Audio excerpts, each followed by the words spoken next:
Definitely, the tariff that will be imposed on the Chinese glove manufacturers effective January with a 50% tariff, I would say that make it impractical for them to export to the US.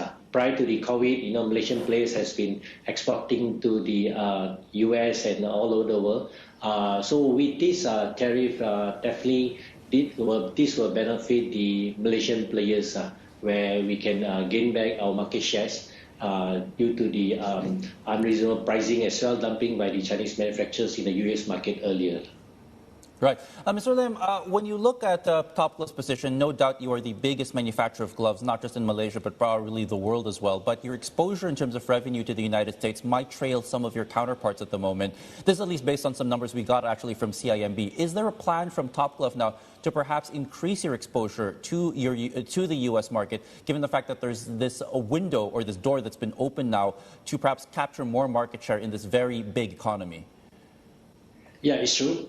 Post-pandemic, we do lose some of the market shares, but that is mainly because of the transitional period, where some of the customers in US, they had the excess stock due to the build-up of the inventory during the pandemic period. But with these opportunities, which also we have seen that in the past few quarters as well, our growth to US, especially fourth quarter, we have growth 100% to US. So that is before the effect of tariff as well. So with this tariff, we are seeing the inquiry, we are seeing the order stream coming in, and that should actually come in the month of November onwards, because even though the tariff will be effective in January, but because of the shipment times, the clearance of the ports and the FDA as well, so the orders should start to flow in the month of November onwards. So that is good news for us.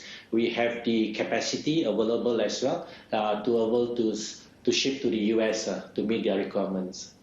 Is there perhaps some nudging, I don't want to use the word pressure, but perhaps nudging from the U.S. for Top Glove to perhaps set up facilities in the United States, given the fact that there's big reshoring push, at least in the U.S.? And just how difficult would that be if that is the case? Because we know operating costs of operating a glove factory in the U.S. might be starkly more expensive than, say, operating it in Malaysia, sir. True. We have evaluated as well of the possibility of setting up the factories in U.S.